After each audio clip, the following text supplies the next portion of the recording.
Lovely beautiful twin flame family. आज मैं आपको सेलिब्रिटी ट्विन फ्लेम के बारे में कुछ बताऊंगी। इन्होंने कुछ टाइम पहले मुझसे कंसल्ट किया था। ये इनका नाम मैं नहीं बताना चाहूँगी। ये एक सीरियल में काम करती हैं, फेमस सेलिब्रिटी हैं। तो इन्होंने मुझसे मेरे चैनल को देखा होगा, कभी कुछ इनको अच्छा लगा होगा तो इन्होंने मुझसे कंसल्ट किया। तो जब मैंने इनसे बात की तो मुझे पता चला कि एक्चुअली प्रॉब्लम क्या थी इनके ट्विन फ्लेम में, कि ये मेरे वीडियोस देख के इनर वर्क भी कर रही हैं और 2-4 और वीडियोस भी देख रहे हैं अदर्स चैनल के। तो एक कन्फ्यूज़न में जाके ये ऐसे मकाम पे आ गई थी कि ये अब सुसाइड करना चाहती थी, लेकिन इनको लगा सुसाइड करने से पहले किसी से कंसल्ट ज़रूर कर लेते हैं। तो इन्होंने मुझसे कंसल्ट किया। तो जब इन्होंने मुझसे कंसल्ट किया तो मैंने इनसे कुछ सवाल पूछे।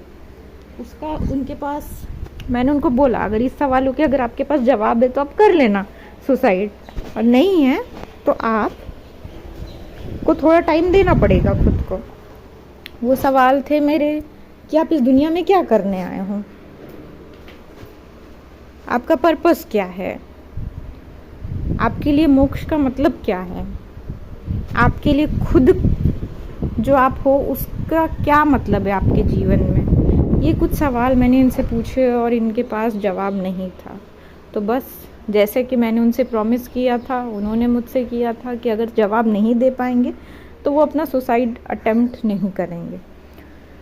तो अब उनको कुछ दिन का मैंने इनर वर्क दिया, जिसके ट्रेमेंडस रिजल्ट आए। कुछ इनर वर्क के कोर्सेस मैंने उनको दिए, कुछ उन्होंने मुझे स्पेशलाइज बनवाया। उन्होंने कहा कि मैम आप मुझे पर्सनल कोचिंग दो। तो उस टाइम में पर्सनल, ये आई थिंक पिछले हफ्ते की ही बात है, पिछले हफ्ते और उसके थोड़े दिन पहले की बात है।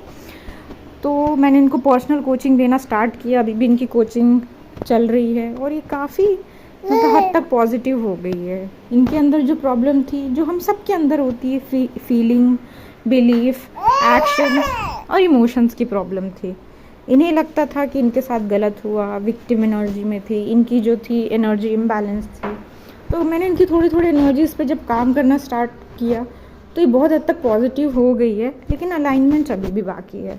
तो बेसिकली मैं आपको ये स्टोरी इसलिए सुना रही हूँ क्योंकि मैं आपको बताना चाहती हूँ कि हमारी लाइफ जो है हमारी फ्रीक्वेंसी के आसपास ही घूमती है।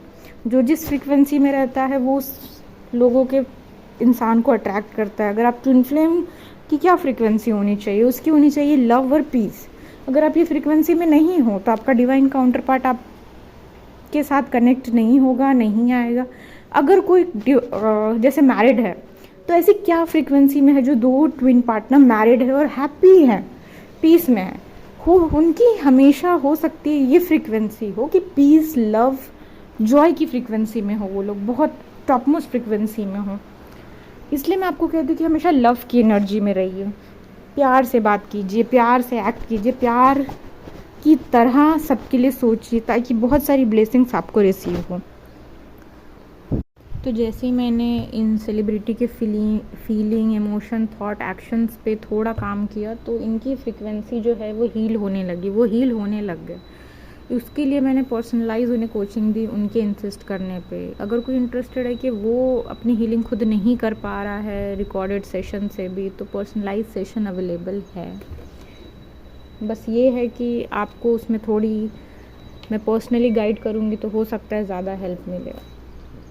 तो ये थी सेलिब्रिटी ट्विन फ्लेम की कहानी, जो स्ट्रगल कर रहे थे और आज वो थोड़ी अच्छी कंडीशन में है, हैप्पी है। अपने काम वाम छोड़ दिया था उन्होंने, फिर से काम पे ध्यान देना स्टार्ट कर दिया है। अपनी फीलिंग अब उनके हाथ में है। जो पहले उन्होंने किसी और को दे दिया था तो अब वो उनके हाथ में उनकी फीलिंग्स आ चुकी है। देखिए, सिंपल सा तरीका ये समझने का कि क्या आपकी फीलिंग्स आपको कंट्रोल कर रही है। अगर किसी के आने जाने से आपको बहुत दुख हो रहा है और आपको ऐसा लग रहा है कि वो गया तो ज़िंदगी ख़त्म, तो आप ऐसे ही लोगों को अपने जीवन में आमंत्रण दे रहे हैं और ऐसे ही तरीके के लोग, सिचुएशंस आएंगे और ये सिचुएशन बार बार घटित होगी जब तक कि आपके अंदर की इमोशनल आदत चेंज नहीं हो जाती, इमोशनल हैबिट चेंज हो जाएगी कि कोई बात नहीं, होता है, जीवन है, सब कुछ होता है। इमोशनल आदत चेंज हो जाएगी, फीलिंग चेंज हो जाएगी, आपका सोचने का थिंकिंग सोच हो जाएगा, तो आपके एक्शंस अपने आप बदलने लगेंगे। सब कुछ हमारे सोच से शुरू होकर और वहीं पे ख़त्म होती है।